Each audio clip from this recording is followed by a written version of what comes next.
the slide. This is the finalized list of formula for you.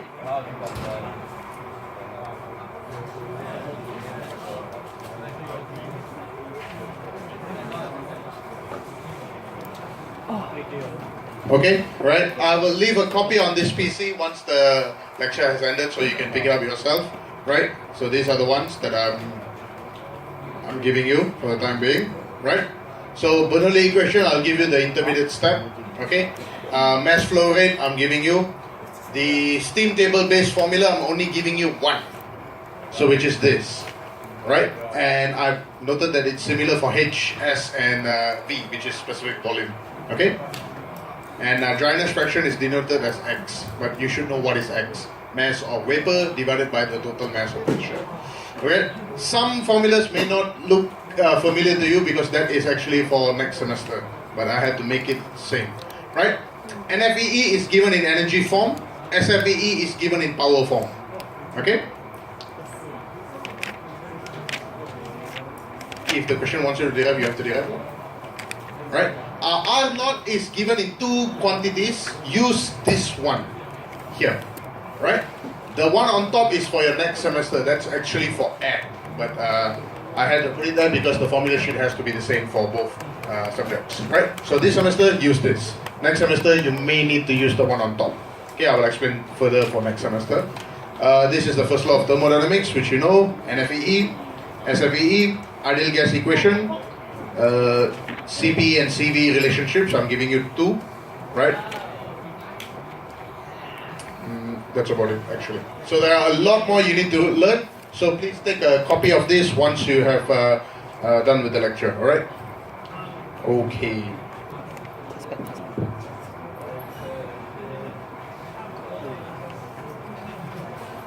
All right, so let's start chapter 6.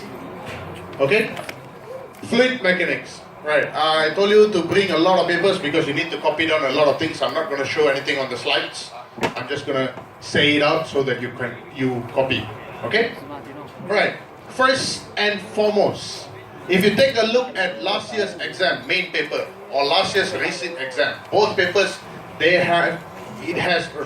both have 2 or 3 questions that is perfectly the same. Okay? This coming exam, you will see the 2 or 3 questions also, 2 or 3 sub-questions, perfectly the same, right? One of which is the very basic fundamental of a fluid. What is a fluid? And how does it differ from a solid? So in other words, the distinction between a solid and a fluid, right?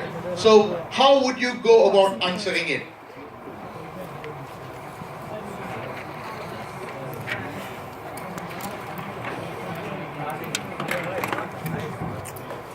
Right, but what kind of stress? So, do not use the scholar menengah notation anymore. Don't say the molecular structure is different, the arrangement is different. You're not wrong, but that's not what I'm looking for. I am specifically wanting you to denote the difference between solid and liquid fluid in an engineering point of view. So with that, you need to say that a solid has a certain criteria, liquid has a certain criteria. So whereby solid, it deforms up to a limit. What limit is it? It's the elastic limit, okay, upon shear. So that means if you apply shear to a solid, it will deform, but up to a limit. Beyond that limit, will it deform? No, it will deform. It will deform permanently. It will not come back to its original state. Okay? Right. So if this is a solid, you apply shear, it becomes distorted. You remove shear, it comes back to normal. Right? This is just basic keywords lah, right? That is for solid. So you understand that the whole point is the application of shear, which is tangential force, and it will distort the object. And once the object has been distorted, it will come back to its original shape. If and only if you never reach the elastic limit or you never exceed the elastic limit. Fluid, however, deforms continuously upon shear. So which means if you have a block of fluid, right, you apply shear to the block of fluid, you remove the shear, the block of fluid will remain the same. It cannot resist shear no matter how small the shear force is. It cannot resist shear no matter how small the shear force is. Could you understand?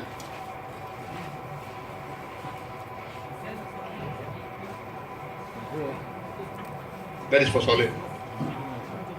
Yeah. Okay? Clear enough? So every year without fail this question will be there. And every year without fail there will be people who give me funny answers. Solid has its own volume. Fluid will take up the volume of the container. Yes, you are right, but I'm not asking you that.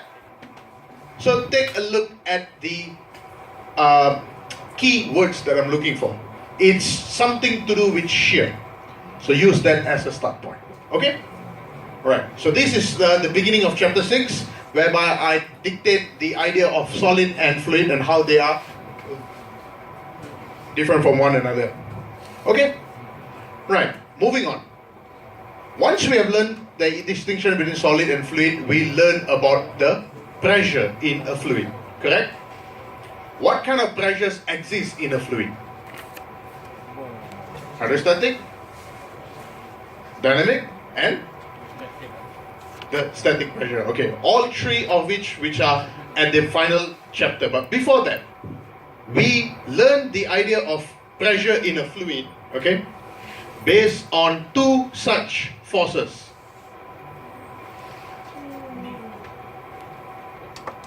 Okay? Normal stress, okay, or normal force. So normal force over area will give you pressure, correct?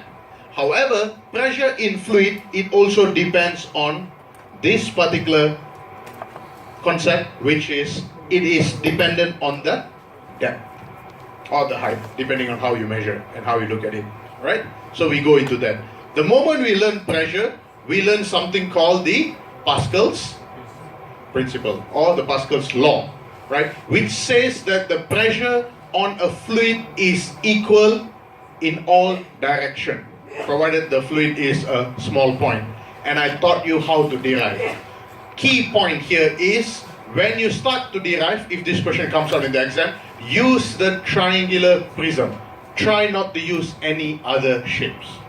Reason being, number one, when you use some other shapes, you may not get the sine theta cos theta thing, because you will choose a square. A square, you have px, py, and ps, that's all. Right? That's number one. Number two, it's very hard to visualize ps on a square, because it's not slanting. So you cannot get a distinction or relationship between the slant and the x and the y direction. So stick to the prism. If you have no time or you have no choice, you want to draw a cylinder, go for it, but you will not get the full marks. Okay? That derivation is quite long. I'm not going to spend time doing that. Okay? If you have any question, you can come and see me after the lecture. So far, so good? Alright. Yeah. Look. Remove shear. Remove shear. Remove tau. Tau is shear force. Okay? Right.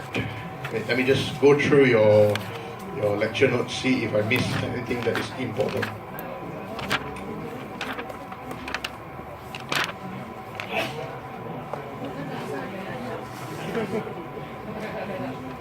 Come and see me. That will take a lot of time. I can derive for you, no problem. But you can have to see me at a separate time, not now. Okay?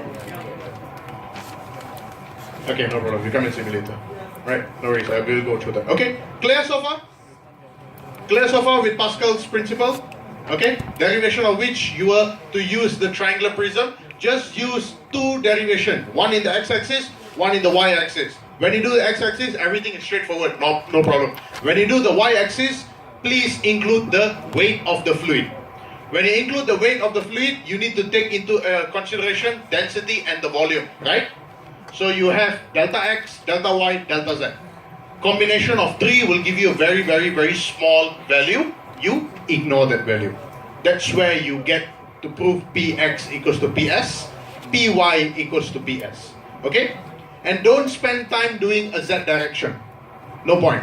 Because when Px equals to Ps and Py equals to Ps, what can you say about Px and Py? They must be the same. So use that logic, conclude it. Simple. Right? That can take up quite amount of time, and you will be rewarded handsomely too, because the marks will be very high if it comes up for the exam. Okay? So you have 3 derivations. Archimedes principle, Pascal's law, and Bernoulli equation. Pascal's law is the longest. And of course, it will award more marks if it comes out. Alright? So far so good? Okay. Next up is the idea of densities. Right? First, know what is this? Okay? And how do you convert to relative density, which is also known as specific gravity. Okay? Right? Mass density is basically your mass over volume. This is basically density of something over density of water, which is 1000. Right? The third one is specific weight. Okay, now, this formula not given in your exam. Specific weight, symbol is gamma. The definition is weight over volume, which can be shown to be equal to rho g. Make sure you know this too, right? It will help you a lot if it comes out in the exam. And of course, know the unit, kg per meter cube. No units. The third specific weight is Newton per meter cube. So be sure to know the units. Right.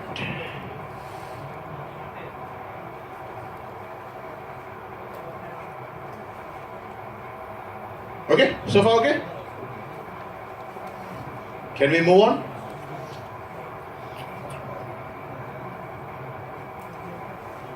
Weight is Newton. Volume is meter cube. So Newton per meter cube is the unit for specific weight.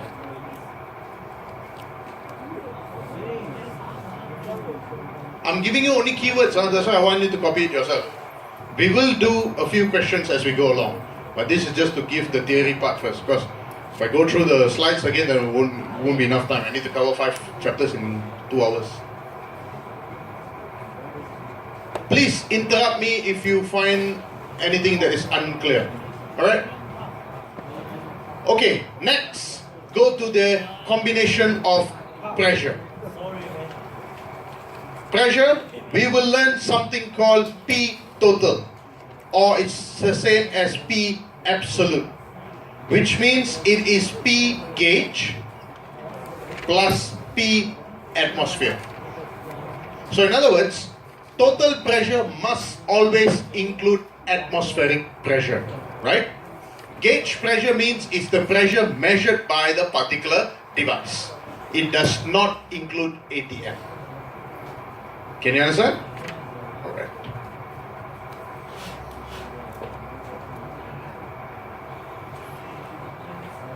Okay, the other one is your vacuum pressure, which is P ATM minus P absolute. That's in your lecture notes. But to be honest, vacuum pressure won't be asked. I hate using vacuum pressure. Okay? It has given me a lot of trouble in my life, so I tend to ignore it. Right, this particular slide, I'm not going to examine, so don't worry to know about the derivation, right? Just know the final form is enough. Okay? So far so good?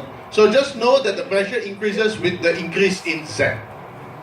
Depending on how you look at it, it's the it's the depth or it's the height. Okay? Second gamma. There's only one gamma. Oh, one more for thermo. That is CP over CV. Alright. Okay. Next, buoyancy. Okay, buoyancy is very important. I think you will have a question on that. Every year also without fail it will be there. Okay. So make sure you know every single thing about buoyancy. Number one, where does buoyancy come from? Below. Hey, stop dancing. Where do you get buoyancy from? Where do you get buoyancy from? Yes, you, Mr. Hewok. Where do you get buoyancy from? Mr. DIY, is it? You get your buoyancy from the pressure increase in a fluid with depth. The last particular line, super duper important. And always remember, buoyant force exists because of a difference in pressure. Difference in pressure acting on the same object will cause difference in force, and therefore there is a force that is tending it to be upwards, which is your buoyant force. And when you are deriving buoyant force, what are the two most important things? What are the two most important things? I think it's not here. It's not here. It's not on the slide, but I showed you during your tutorial. Object is totally immersed, number one. Totally immersed. Number two, object has constant cross section. So in this case, I give you the freedom to choose whatever shape you want to draw, as long you declare that it has constant A. Or else you cannot do the derivation. Okay? So again, you start from a diagram, put the conditions, put the force on top, put the force bottom, find the difference, derive, make sure the volume is equals to area times the length, and you're done. Okay? And then, once you have shown the derivation for buoyant force, which is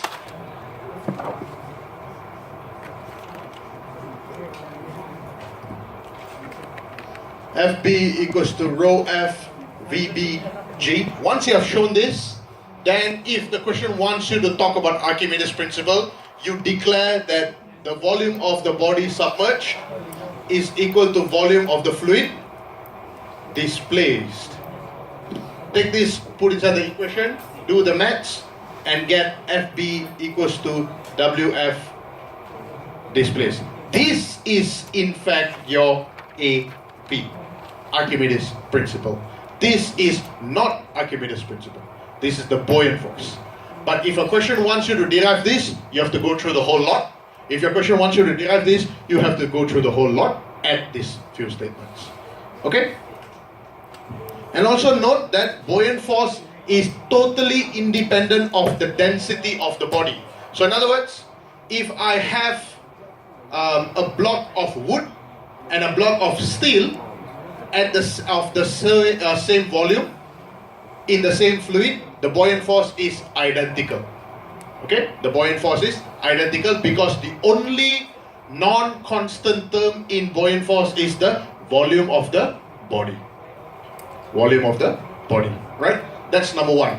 Number two, the depth of the object is not important.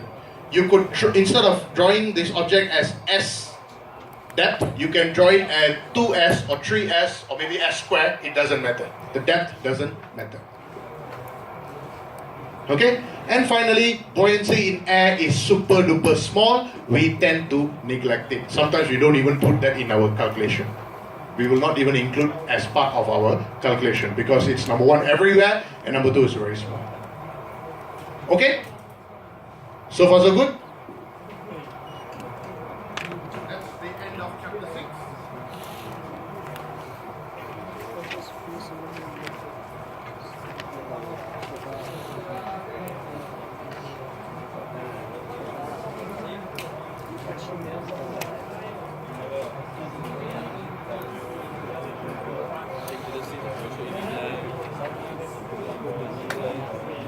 That's the end of chapter 6. Now go to chapter 7. Chapter 7 is basically fluid pressure and manometry, right? Quite simple in terms of the understanding. So, know this, P equals to rho g z or rho g h.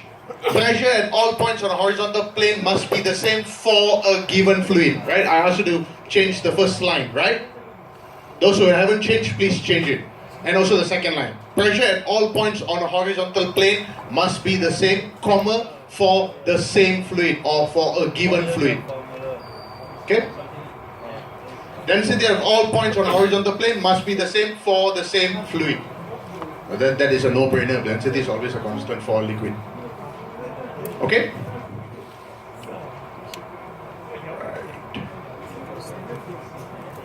Right. Now, if you have a multi-fluid problem, all you have to note that is the pressure acting at the bottom must be due to the pressure on the first layer plus the second layer plus the third layer, and if the container is open to air, plus ATM. Right? So in this case, P at 1, in fact the absolute pressure at 1 is such. How if the question asks gauge pressure at 1? That's right, it's the same equation, you minus PATM, that's all. You just do not include PATM as part of the calculation, right? At this point, though, okay? At this point, though. Right, and this controversial issue that we had, okay. So let's get it cleared one more time, okay. The way you find air pressure at 1.1, okay? Now, this is important.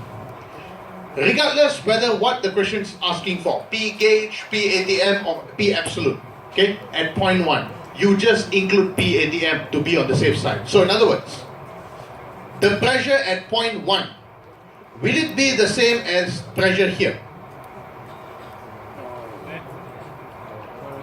Will it be the same as the pressure here? No, it will not be the same. Okay? Why? Because it is the same horizontal plane, but two different liquids. So they are not the same, right? So how do we find the pressure then? We could use either the left hand side or the right hand side. Let's look at the right hand side. We start with this open end tube, which is PATM. PATM plus some amount of, mercury at H3. So we'll have the pressure at this particular point. This point's pressure is equal to this point because they are the same horizontal plane, same liquid, right?